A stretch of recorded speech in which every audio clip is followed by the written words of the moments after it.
मैं हूं बसंत पांडे। संयुक्त संविधान नर्सेज आंदोलन पर है। लगातार प्रशासन और मंत्री को ज्ञापन भी दिया जा रहा है, लेकिन सुनवाई नहीं हो रही है। दरअसल संयुक्त संविधान नर्सेज भर्ती में पद बढ़ाने की मांग करने में लगे हैं। इसी मुद्दे पर खास बातचीत करने के लिए संयुक्त संविधान नर्सेज की तरफ से खुशीराम मीणा हमारे साथ मौजूद है। कांग्रेस से विनय प्रताप सिंह हमारे साथ मौजूद है। सबसे पहले खुशीराम मीणा जी से ही बात करते हैं। खुशीराम जी, कहाँ पेच अटक रहा है, क्योंकि लगातार धरने प्रदर्शन के माध्यम से सरकारों को ज्ञापन भी दिया जा रहा है। देखिए, सबसे बड़ी बात, राजस्थान सरकार तक उचित माध्यम से बात नहीं पहुंच पा रही और सरकार के जितने भी अधिकारी लगे हुए हैं उन अधिकारियों द्वारा प्रॉपर तरीके से नहीं बताने के कारण ये समस्याएं आ रही हैं। आज अधिकारी स्पष्ट रूप से अवगत करा दें कि भाई आपके 6000 पद आएंगे, 8000 पद आएंगे। उसके बाद में लंबे टाइम से भर्ती नहीं हुई, 2013 2018 उसके बाद में अब भर्ती के लिए हम लोगों ने संघर्ष किया है। और संघर्ष के बाद कुछ अधिकारी कहते हैं 6000 प्लस भर्ती आ रही है, कुछ अधिकारी कहते हैं 4000 से कम भर्ती आ रही है। तो असमंजस की स्थिति बनी हुई है। आप तो ये स्थिति क्लियर होनी चाहिए। कम से कम 10,000 पदों पर भर्ती होनी चाहिए।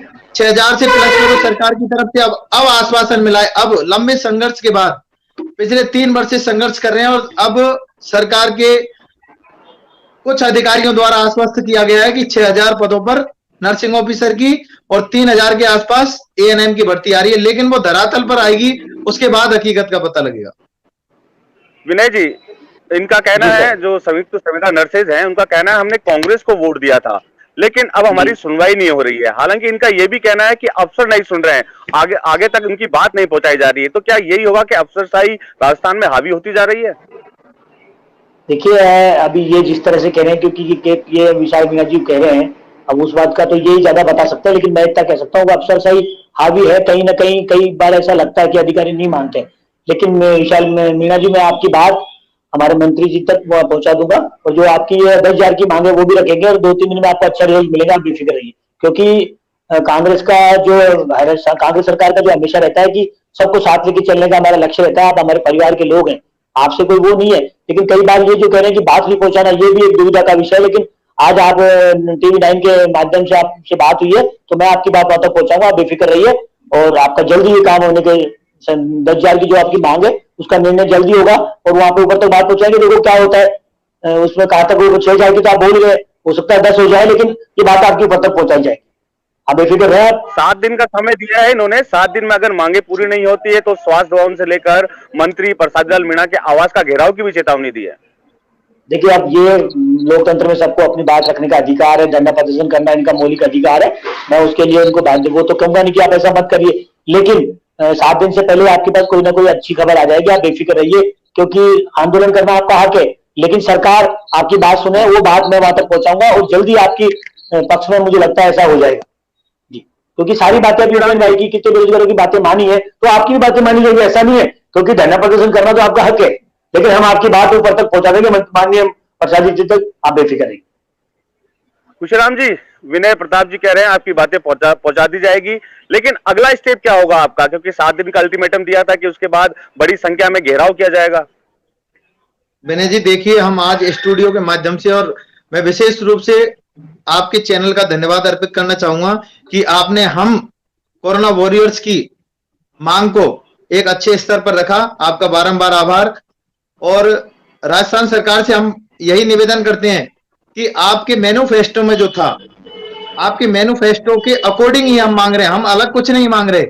संविदा कर्मियों को नियमित करने का जो मैनिफेस्टो कांग्रेस सरकार का था उसी की हम मांग कर रहे हैं। लेकिन 7 दिवस का भी हम मानते हैं कि आप कह रहे हैं कि आप प्रसादी लाल जी से बात कर लेंगे।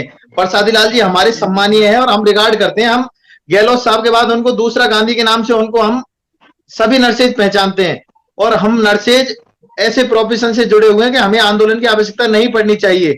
सरकार को समय समय पर नर्सेज के, डॉक्टर्स के डिमांड के बारे में सरकार को भी एक कोई मीटिंग का आयोजन कर लेना चाहिए कि भाई बीच बीच में इनकी समस्या, इनका समाधान करना चाहिए। क्योंकि हम मानव जीवन से सीधा संबंध रखते हैं।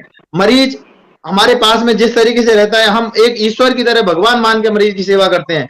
तो हमें आंदोलन जैसी कंडीशन के लिए क्यों जाना पड़ता है? सरकार हमें मजबूर करती है। तो सरकार को ये चाहिए कि चिकित्सा विभाग में जितने भी कर्मचारी हैं उनकी मांग के लिए समय समय पर मीटिंगों का आयोजन करके उनकी समस्या का समाधान करना चाहिए। विनय जी, अक्सर देखा गया है कि मॉनिटरिंग नहीं होती, जिसके चलते समस्याएं बड़ी हो जाती है। क्या लगता है, खुद मुख्यमंत्री भी कहते आ रहे हैं, मंत्री भी कहते हैं कि मॉनिटरिंग होनी चाहिए, आखिर मॉनिटरिंग होती है जिसके चलते जो कर्मचारी है अपनी बात को प्रशासनिक अधिकारियों के सामने रख सकते हैं? देखिए, आपकी बात सही बात कह रहे हैं आप ये मीना जी, लेकिन पांडे जी बात क्या है बसंत जी कि होता है कई बार सबका अपना अपना व्यू होता है, तरीका होता है देखने का। जिस तरह की मैंने बताया कि लोकतंत्र में सबको अपनी बात रखने का अधिकार, लेकिन कर्मचारियों को भी मैं आपके टीवी के माध्यम से कहना चाहता हूं कि कोई भी बात हो ऊपर तक वो बात पहुंचानी चाहिए, जिससे कि सरकार की और कर्मचारियों की खाई नहीं बढ़े।